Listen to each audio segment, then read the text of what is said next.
5세대 스텔스기 F-35A의 국내 창정비 계획이 착착 진행되고 있습니다. 작년 12월 방위사업청은 미국과 협의 끝에 한국에서 F-35A 전투기의 창정비를 청주 공군기지에서 진행하기로 최종 합의했습니다. 이 결정은 단순한 정비 계약 이상의 의미를 가지며 대한민국이 미래 전쟁에서 차세대 공군 전력으로 도약하는 중요한 한 걸음이 될 것으로 평가받고 있는데요. 그러나 많은 분은 F-35A가 5세대 전투기 중에서도 최첨단의 성능을 자랑하는 기체라는 사실은 인정하면서도 왜 그 정비를 국내에서 맡아야 하는지는 의문을 품고 계십니다. 바로 첨단 전투기일수록 운용과 정비가 국가 안보와 직결되기 때문인데요. 쉽게 말해 일본 때문입니다. 그래서 준비했습니다. 오늘은 대한민국이 F-35A의 창정비를 국내에서 직접 진행해야 하는 이유와 전략적 의미에 대해 자세히 알아보겠습니다.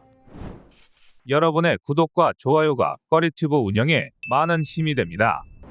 F-35A는 현재 전 세계에서 운용 중인 전투기 중 가장 뛰어난 성능을 자랑하는 5세대 전투기입니다. 이 전투기의 핵심은 스텔스 능력과 다목적 전투 수행 능력에 있는데요. F-35A의 레이더 반사 면적은 0.002로 제곱미터 수준으로 이는 마치 작은 새나 곤충 수준의 크기로 적 레이더에 포착되는 것과 같습니다. 이로 인해 적의 방공망을 무력화시키고 깊숙한 적 후방까지 침투하여 정밀 타격을 할 수 있는 능력을 갖춘 것이 F-35A의 최대 장점입니다. 여기에 F-35A는 전자전, 공대공, 공대지, 정찰 임무 등 다양한 작전에서 능력을 발휘합니다. 특히 전자전 능력은 적의 방공 시스템을 교란하거나 무력화시킬 수 있는 중요한 요소로 공중전뿐만 아니라 지상에서의 전력에서도 중요한 역할을 합니다. 흔히들 F-35의 용도에 대해 일반적인 전투기나 스텔스 성능을 이용한 폭격기로 알고 있는데요. 미국을 제외한 F-35 도입국들은 사실상 전자전기 대용으로 편성하고 있습니다.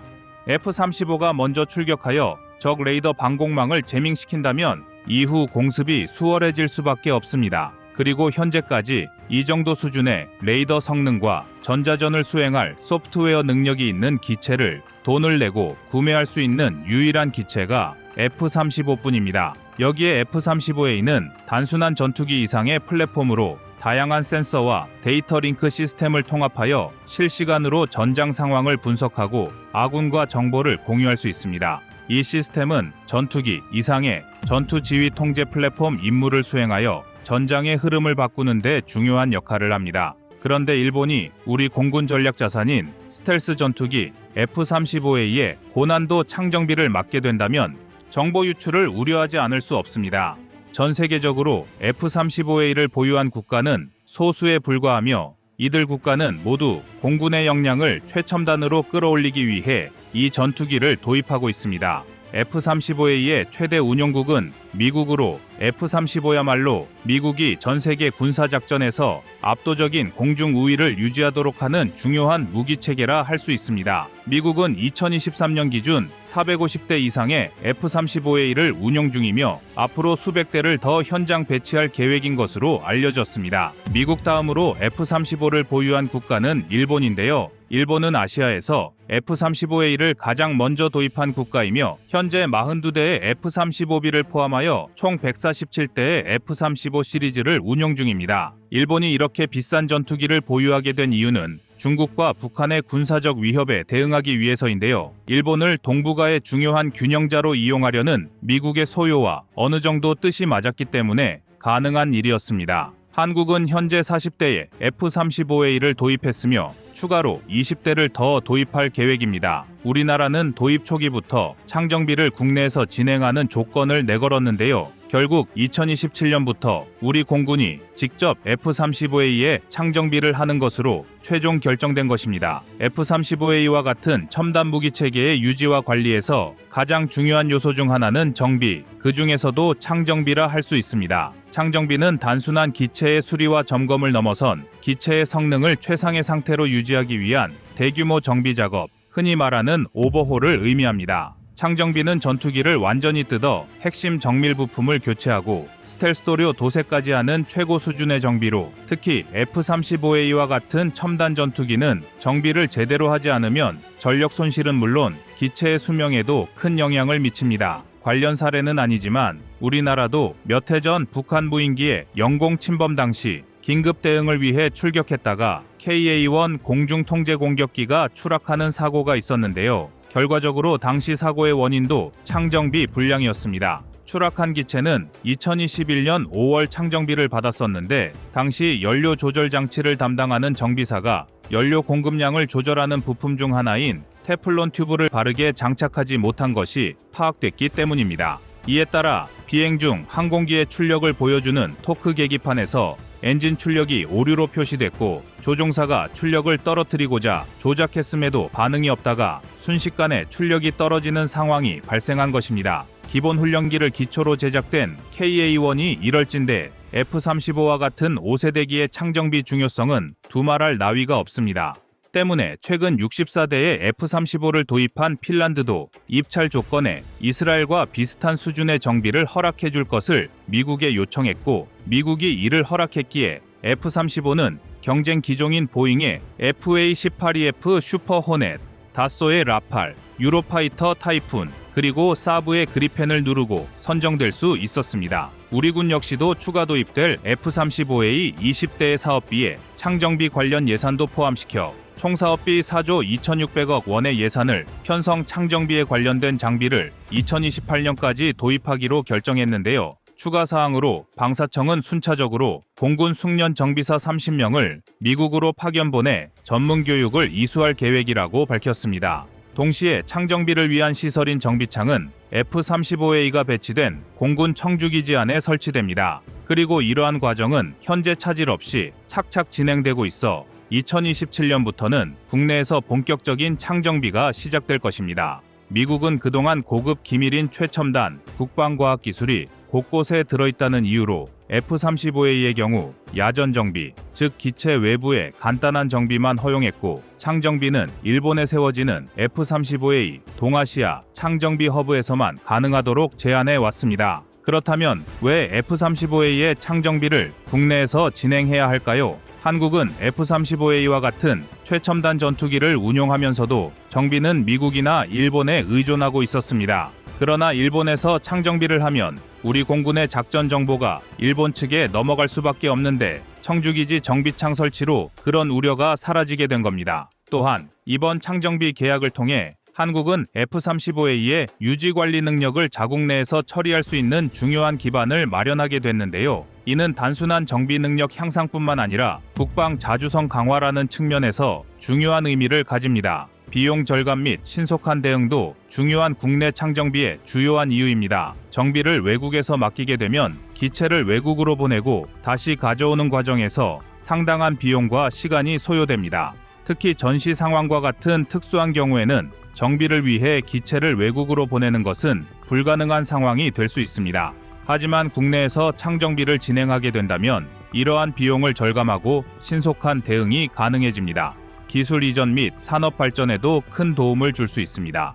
창정비를 국내에서 진행하게 되면 한국 공군 정비사들의 기술력이 대폭 향상될 뿐만 아니라 F-35A와 같은 첨단 기체의 정비 노하우가 국내 방산업계로 이전될 기회가 생기는데요. 이는 단순한 정비 능력을 넘어선 한국 방위산업 전반의 기술력 발전으로 이어질 수 있습니다. 이번 F-35A 창정비 국내 계약은 한국 방산업계에도 큰 영향을 미칠 전망입니다. F-35A와 같은 첨단 기체의 정비 능력을 보유하게 되면 이는 한국이 앞으로 더 많은 5세대 전투기와 관련된 사업을 유치할 수 있는 기반이 될 수 있습니다. 그리고 가장 중요한 이유로 안보 리스크 감소가 있습니다. 전술했듯이 외국, 특히 일본의 정비를 맡기면 그 과정에서 기밀사항이 노출될 위험이 존재합니다. 특히 F-35A와 같은 첨단 기체의 기술적 정보는 극비사항으로 취급되며 이러한 정보가 외국으로 유출될 경우 국가안보에 큰 위협이 될 수 있습니다. 또한 우리 공군이 F-35를 통해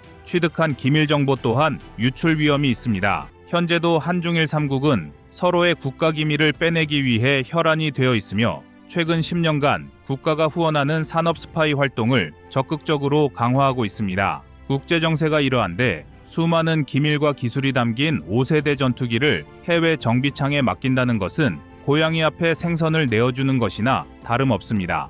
그러나 국내에서 창정비를 진행하게 된다면 이러한 안보 리스크를 크게 줄일 수 있습니다. 또한 F-35A의 정비 능력을 보유하게 되면 다른 F-35 운용 국가들과의 협력도 강화될 수 있습니다. 예를 들어 일본이나 호주와 같은 F-35 운영국들이 한국에서 정비를 맡길 가능성도 있으며 이는 한국의 방산 기술력과 국제적 신뢰도를 높이는 계기가 될 수 있습니다. 기술 혁신의 기회, 창정비를 통해 습득한 기술력은 단순히 F-35A에만 국한되지 않고 KF-21과 같은 한국의 차세대 전투기 개발 프로젝트에도 긍정적인 영향을 미칠 수 있습니다. F-35A와 같은 최첨단 전투기의 정비 경험은 KF-21의 개발 및 운용에 중요한 참고 자료가 될 수 있으며 이를 통해 한국 방산업계의 기술적 도약이 가능해질 것입니다. 이번 결정은 대한민국이 글로벌 군사 강국으로 성장하는 데 중요한 디딤돌이 될 것입니다. 이상 꺼리튜브였습니다. 여러분의 구독과 좋아요가 꺼리튜브 운영에 많은 힘이 됩니다. 다음은 24년 9월 14일 미국 함정 입항 영상입니다. 9월 2일 미국의 루이스 앤 클라크급 탄약 화물선 윌리 쉬라우가 한화오션의 거제조선소에 입항했습니다. 배수량은 41,000톤, 전체 길이 210m에 폭 32m의 윌리 쉬라우는 입항하자마자 바로 정비독으로 이동하였는데요. 한화는 앞으로 약 3개월에 걸쳐 점검 프로그램을 진행할 예정입니다. 그리고 이 사건은 한화오션이 미 해군 함정에 대한 유지관리, 수리 및 점검 작업을 수행하는 계약을 체결했다고 발표한 지 5일 만에 벌어진 일이었습니다. 지난달 22일 한화오션은 미국 해군 보급체계 사령부와 함정 정비협약 MSRA를 체결했으며 해당 협약으로 한화오션은 향후 5년간 미국 해군이 규정한 함정에 대한 MRO 사업 참여 자격을 부여받았습니다. MSRA는 미 함정의 유지보수와 정비를 위해 미국 정부와 일반 조선업체 간의 협약인데요. 당연히 MSRA가 주는 의미 자체가 미 해군 함정 정비에 관한 품질과 신뢰성을 보장하는 중요한 인증이라 할 수가 있습니다. 미 해군의 엄격한 심사 과정을 거쳐 MSRA를 획득한 기업은 미 해군의 다양한 함정 정비 사업에 참여할 수 있는 자격을 얻는 것으로 한화오션이 보유한 함정 기술력과 정비 역량을 북미 시장에서 입증했다는 것을 의미합니다. 업계에 따르면 MSRA 인증에는 통상적으로 1년 이상 걸린다고 하는데요. 한화오션의 경우 올해 1월 MSRA를 신청했고 지난 4월 말 한화오션 거제 사업장 실사를 거쳐 최근 최종적으로 협약 체결에 성공했으니 대략 7개월 만에 인증을 받은 셈입니다. 미국 함정시장 진출을 계획하고 있던 한화오션은 지난 7월 미국 내 최대 규모의 상업용 도크를 보유한 미국의 필리조선소를 인수했습니다. 이는 미국 함정시장 진출과 함정 MRO 수행을 위한 사업장으로 활용하기 위해서인데요. MSRA까지 획득한 한화오션은 세계 최대 방산 시장 진출을 위한 확고한 교두보를 마련했다는 평가를 받았습니다. 이번에 한화오션이 수주한 미국 해군 군수지원함 창정비 사업은 대략 4만 톤 규모로 한화오션은 이번 수주를 통해 연간 약 20조 원 규모의 미 해군 함정 MRO 시장에 박차를 가하고 있습니다. 또 이번 계약에 따라 미 해군 군수지원함은 미국뿐만 아니라 한화오션의 거제 사업장에 입항해 전체 정비와 검사를 받을 수 있게 되었는데요. 조선소의 플로팅 설비를 활용한 육상 정비 작업도 이루어질 예정이라 인도 태평양 지역에서의 입지와 기동성을 함께 꾀할 수 있게 되었습니다. 그러나 대한민국이 노리는 것이 MRO 사업만이 아니라는 것은 전문가가 아니더라도 누구나 알고 있는 사실이었습니다. 사실 미국은 해상에서의 패권 경쟁에서 중국에 밀리고 있다는 경고를 이미 여러 차례 받은 상태입니다. 중국은 빠르게 해군력을 강화하며 동아시아뿐만 아니라 태평양 지역 전체에서 영향력을 넓히고 있는데요. 이는 미국의 해군력에 큰 부담을 주고 있다는 지적이 나오고 있습니다. 미국 역시 자국의 해군력 강화가 원활하게 이루어지지 않고 있다는 점을 인지하고 있는데요. 미국 해상전력의 공백을 밝혀주는 사례는 곳곳에서 나오고 있습니다. 미국 해군은 항공모함, 구축함, 잠수함, 순양함, 상륙함, 그리고 다양한 보급 및 지원 함정을 포함해 약 290척의 전투 함정을 보유하고 있습니다. 그러나 중국의 인민해방군 해군은 빠르게 증가하는 해상 전력을 보유하고 있으며 약 350척 이상의 전투 함정을 보유하고 있습니다. 소형 함정은 물론 신식 구축함과 호위함을 포함 전 세계에서 가장 많은 숫자를 보유한 중국은 미국과의 격차를 계속 벌릴 계획입니다. 미국은 해상 전력의 차이는 양이 아닌 질에서 나온다며 애써 무시하고 있지만 상당히 오랜 역사를 지닌 미 해군인 만큼 늙어가는 속도도 점차 빨라지고 있습니다. 많은 함정이 지속적인 업그레이드 과정이 필요하지만 유지 보수와 교체 속도는 갈수록 느려지고 있으며 일부 함정은 이미 노후화된 상태입니다. 반면 중국은 최근 몇 년 동안 자국산 첨단 함정의 건조 속도를 급격히 높였고 결과적으로 타입0 5호 구축함, 타입0 5ED 구축함, 타입0 7호 상륙함, 그리고 핵 잠수함 등의 첨단 함정을 빠르게 배치하고 있습니다. 그나마 다행스러운 점은 미국은 여전히 세계에서 가장 강력한 항공모함 전력을 보유했다는 점인데요. 이마저도 중국은 빠르게 개선하고 있습니다. 중국은 현재 3척의 항공모함을 운영 중이며 최근엔 자체 설계한 항공모함 푸젠을 진수했습니다. 항공모함의 절대적인 수에서는 미국이 우위를 점하고 있지만 중국은 동아시아 및 인도태평양 지역에서 항공모함 전력을 집중적으로 배치하여 미국의 작전 영역을 제한할 수 있습니다. 그리고 잠수함 전력에선 미국의 열세가 확연해 보입니다. 중국은 약 70척의 잠수함을 보유하고 있으며 이 중 일부는 핵 추진 잠수함입니다. 중국의 잠수함 전력은 여전히 미국보다 질적으로는 열세이지만 수적으로는 비슷하거나 약간 앞서고 있습니다. 더구나 최근 미국의 사정을 감안하면 이런 사정이 전혀 개선될 기미가 보이지 않습니다. 대표적인 예로 시울프급 핵잠수함을 들 수 있는데요. 미국은 냉전 당시 소련을 상대로 하기 위해 시울프급 핵잠수함을 개발했으나 냉전이 끝나면서 해당 프로젝트는 결국 단 3척만 생산되고 종료되었습니다. 미국의 정치적, 경제적 상황 변화로 인해 종료된 프로젝트는 현재 해군력 공백을 초래한 원인 중 하나로 지목되고 있습니다. 버지니아급 잠수함 프로젝트는 더욱 심각한 문제를 안고 있습니다. 미국 버지니아급 잠수함은 미 해군의 최신형 공격 잠수함으로 스텔스, 장거리 작전 능력, 정밀 타격 능력 등 다양한 임무를 수행할 수 있는 능력을 갖추고 있어 해군의 대잠수함전, 대함전, 지상 목표물 공격, 정보 수집 등 다양한 역할을 담당할 예정이었습니다. 가성비도 뛰어났던 버지니아급은 성능과 비용간 균형을 맞추어 대량 생산이 가능하도록 설계되었으며 2020년 기준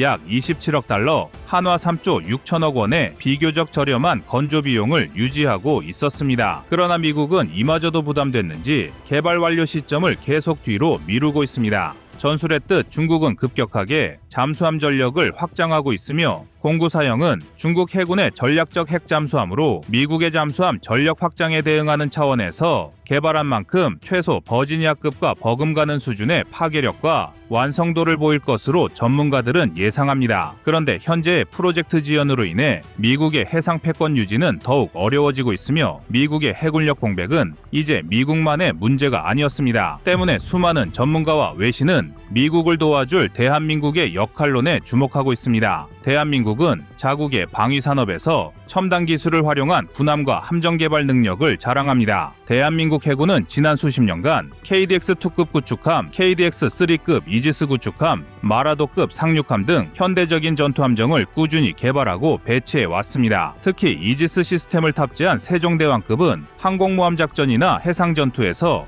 미국 해군의 항모 전단을 지원할 수 있는 강력한 전력을 제공합니다. 여기에 기존 보유한 해군력 외에도 세계 1위의 조선업을 바탕으로 한 생산과 유지보수 설비 또한 미국에는 없어서는 안 될 중요 자산으로 취급되고 있습니다. 때문에 미국 내에서도 이런 한국과의 군사 협력을 바탕으로 중국에 대응해야 한다는 목소리가 높습니다. 우리 역시 미국과의 협력과 교류를 통해 기술적 도움을 받는다면 현재 진행 중인 프로젝트의 개발 시간을 단축할 수 있으며 한국 해군력 또한 더욱 강화할 수 있습니다. 항모전단 지원, 대잠전 능력 강화, 정보 공유 및 연합작전, 방위산업 기술 협력 등 다양한 측면에서 양국의 협력이 강화된다면 중국의 해상전력 확대에도 대응할 수 있을 것입니다. 결론적으로 한국은 새로운 방위산업 기술을 습득할 수 있어 좋고 기술과 일손이 모자란 미국은 세계 최고의 생산 설비를 이용할 수 있는 이 점 외에 강력한 해군력을 가진 아군이 생길 것입니다. 이제 미국은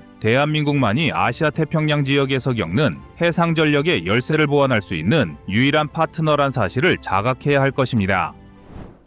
여러분의 구독과 좋아요가 꺼리튜브 운영에 많은 힘이 됩니다.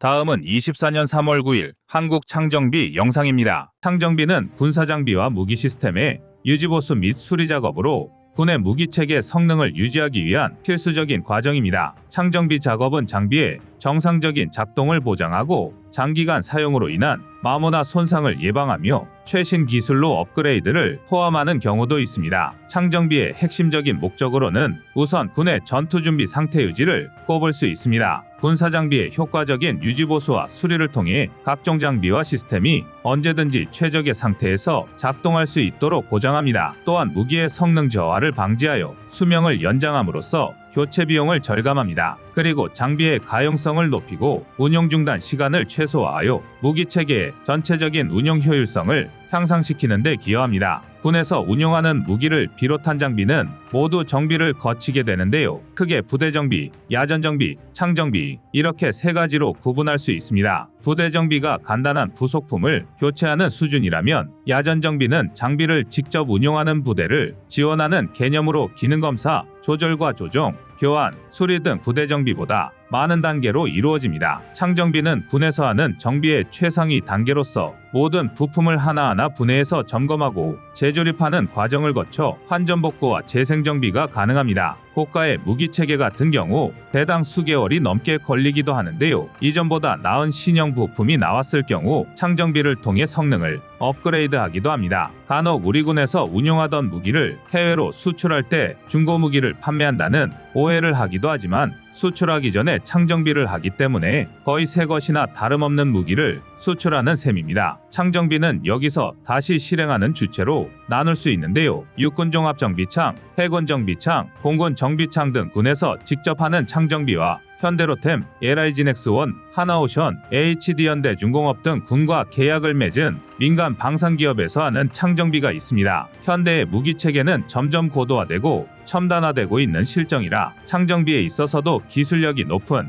방산기업의 비중이 점차 높아지고 있습니다. 방산기업들은 군과 계약을 통한 창정비 사업을 하기도 하지만 자체적으로 MRO 사업을 진행하기도 합니다. MRO는 무기체계의 정비, 수리, 분해 조립을 의미하며 무기체계를 효과적으로 운영하고 지속적으로 관리하기 위해 필수적인 요소입니다. 쉽게 말해서 애프터 서비스라고 할 수 있는데요. MRO의 목적은 무기체계의 성능을 최적 상태로 유지하고 장기적으로 사용할 수 있도록 보장하는 것입니다. 이를 위해 무기 도입국들은 주기적인 성능 개량, 수리 및 정비, 전문 인력 양성 및 교육 등을 시행해야 합니다. 여기서 창정비와 MRO의 차이점에 대해 궁금해하시는 분도 계실 것 같습니다. 사실 창정비와 MRO는 거의 비슷한 개념이긴 하지만 약간의 차이가 있습니다. 창정비가 주로 국방 분야의 군사 장비와 무기 시스템에 중점을 두고 있다면 MRO는 국방 및 항공기, 선박, 중장비 등 민간 분야의 다양한 장비와 시스템에 적용되는 보다 넓은 범위의 개념입니다. 무기 체계의 보수와 유지, 정비라는 측면에서는 창정비와 MRO가 거의 같다고 볼 수 있는데요. MRO가 구체적인 작업 프로세스나 장비의 세부적인 수리와 점검에 더 큰 비중을 둔다는 점에서 약간의 차이가 발생합니다. 최근 몇 년 사이 대한민국 방산기업들의 무기체계 수출이 과거와는 비교도 안 되게 늘어나면서 MRO 시장도 엄청난 활기를 띠고 있습니다. 무기를 판매하면 그것으로 모든 거래가 끝나는 것이 아니라 오히려 그때부터 진짜 이익이 발생한다는 말이 있을 정도인데요. 무기 시스템은 대체로 고가이며 장기간 사용되기 때문에 이러한 무기들은 구매 후에도 지속적인 유지보수가 필요합니다. 따라서 방산기업들은 무기를 수출한 해외의 MRO 관련 사업소를 개소하거나 현지 기업과 협업을 통해 이러한 서비스를 제공함으로써 지속적인 수익을 창출할 수 있습니다. 방산업계에 따르면 글로벌 MRO 사업의 비중은 전체 무기 시장 규모 대비 약 60에서 70%에 육박할 것으로 전망되며 이는 세계 무기 수출 시장에서 오히려 MRO가 가장 큰 규모의 시장임을 의미합니다. 무기를 도입한 국가가 장비를 잘 관리하고 오래 사용하려고 하면 할수록 MRO 사업의 수익성은 더욱 극대화됩니다. 한국의 방산 수출 측면에서도 MRO 사업은 중요한 요소로 작용합니다. 수출 이후 정비와 유지보수를 통해 해당 무기체계를 수출한 방산기업이 안정적인 수익을 창출할 수 있고 이런 수익은 다시 연구개발로 이어져 대한민국 방산 역량 강화에도 이점으로 작용하게 됩니다. 다시 말해 MRO 사업이 무기체계 수출 그 자체를 뛰어넘는 황금알을 낳는 거위가 될 수 있는 가능성이 크기 때문에 한국의 주요 방산기업들은 MRO에 주목하고 있습니다. 우선 카이는 폴란드와 FA50 48대 수출 계약 체결에 성공한 이후 유럽 진출을 위한 본격적인 시동을 걸었습니다. 폴란드의 방산기업 PGG 본사에서 W12KT, WGL2 등 현지 기업과 FA50 후속 지원 시스템 구축을 위한 MOU를 체결했는데요. FA50의 수명 주기가 통상 30년에서 40년이니 이 기간 동안 MRO 사업으로 지속적인 수익 창출이 가능합니다. 항공 MRO 시장 규모는 앞으로 점점 커져 약 160조 원에 이를 것이라는 전망이 나온 와중에 카이는 2018년에 국내 최초의 항공 MRO 전문업체인 캠스를 설립하기도 했습니다. 국토부로부터 정비지원 항공 MRO 사업자로 선정된 캠스는 국내외 항공기에 정비를 포함하여 다양한 정비 서비스를 제공하고 있으며 특히 미국 연방 항공청으로부터 B737 항공기 정비 능력을 인증받아 국내 저비용 항공사들의 보잉 B737-800 기종 정비를 수주하는 실적을 올리고 있습니다. 하나오션 역시 MRO 사업에 적극적으로 진출하고 있습니다. 미국을 포함한 아시아 태평양 지역 내 긴장감이 고조되는 상황에서 MRO 시장의 수요가 커질 것으로 예상하고 이에 대응하기 위해 MRO 전담 조직까지 만들었습니다. 특히 미국 해군이 추진하고 있는 MRO에 심혈을 기울이고 있는 중인데요. 미국은 본토에서 진행하던 해군 함정의 유지보수 작업 물량이 한계치에 도달해 일부 물량은 해외로 돌리는 계획을 추진 중입니다. 여기에는 당연히 조선강국인 대한민국의 방산기업들이 도전장을 내밀었고 지난 2월 27일 경남 거제에 하나오션 사업장을 찾은 카를로스 델토로 미국 해군성 장관에게 함정 건조 현장과 첨단 기술을 접목한 대규모 생산 시설 등을 소개하며 MRO에 대한 협의를 한 것으로 알려졌습니다. 그렇다고 미 해군의 MRO 사업에 하나오션이 무혈 입성하기는 어려울 것 같은데요. 같은 날 카를로스 델토로 미국 해군성 장관이 울산의 HD현대 중공업에도 방문해 건조 작업 막바지 중인 정조대왕함 등을 둘러보고 HD현대 중공업 관계자들과 MRO 협력 방안에 대해 논의했습니다. 함정이나 잠수함 등의 해상 무기 체계는 대당 가격이 다른 무기 체계와는 비교도 안 되게 천문학적인 높은 가격을 자랑하는데요. 우리 방산 기업들이 MRO 사업을 수주해 실력을 입증한다면 차후 함정 수출에도 긍정적인 효과를 줄 것으로 기대됩니다. 육해공군의 정비창과 민간 방산 기업을 통틀어 대한민국의 창정비 기술은 세계 최고 수준이라는 것은 우리 방산기업 두 곳이 미 해군 함정의 MRO 사업에 유력한 후보로 떠오르는 것만 봐도 충분히 알 수 있습니다. 그리고 수명 주기를 넘긴 노후 무기체계까지 계속 운용할 수 있었던 것도 한국의 뛰어난 창정비 기술 수준 때문이었습니다. 얼마 전 전량 퇴역 결정이 내려진 공군의 F4를 마지막으로 정비한 곳은 대한항공인데요. 대한항공은 1988년부터 2022년까지 35년간 공군 F4 팬텀 전투기의 창정비 사업을 성공적으로 완료했습니다. 이 기간 동안 총 437대의 F4 팬텀 전투기가 창정비를 거쳤으며 이런 전투기의 창정비는 각종 시스템을 사전 점검하고 기체를 완전 분해한 후 주요 부위의 상태 검사, 비파괴 검사 등을 진행하는 고도의 기술력을 요구하는 작업입니다. 발견된 결함에 대해서는 수리 보강 및 성능 개선 작업이 이루어졌으며 작업 완료 후에는 각 계통의 작동 점검 및 시험 비행 등을 통해 새 항공기 수준의 상태를 유지하는 것을 목표로 했습니다. 또한 대한항공은 이외에도 F-15, F-16, C-130, A-10 등의 전투기 및 수송기, HH-60, CH-53 등 헬기의 창정비 및 개조 사업을 지속해왔으며 2020년에는 2,900억 원 규모의 주한미군과 주일미군이 운용하는 F-16 전투기 수명 연장 창정비 사업과 1,500억 원 규모의 H-53이 대형 헬기 창정비 사업을 수주하는 등 창정비 능력과 전문화된 군수 지원 능력의 신뢰도를 높여왔습니다. 이런 수준 높은 정비 기술은 수치상으로도 증명됐는데요. 대한민국 공군 항공기의 가동률이 미국 공군의 항공기 운용 가동률보다 높다는 것입니다. 2019년 자료에 따르면 미 공군 비행단의 전체적인 가동률은 70%를 조금 넘는 수준인데 반해 2020년 자료를 바탕으로 한 한국 공군의 가동률은 80%에 육박합니다. 이렇게 대한민국의 창정비 기술의 수준과 신뢰도가 높으니 미 해군이 자신들의 함정 정비를 대한민국에게 맡기려 고심하는 것도 충분히 이해가 갑니다. 그동안 대한민국은 창정비 시스템을 통해 국방력을 강화하고 다양한 군사작전과 임무를 효과적으로 수행할 수 있는 기반을 마련해왔습니다. 또한 이를 위해 방산기업과의 긴밀한 협력을 해왔는데요. 거시적 관점에서 창정비가 대한민국의 무기개발 기술과 군사력 증강에 지대한 공헌을 했다고 해도 과언은 아닐 것 같습니다. 이상 꺼리튜브였습니다.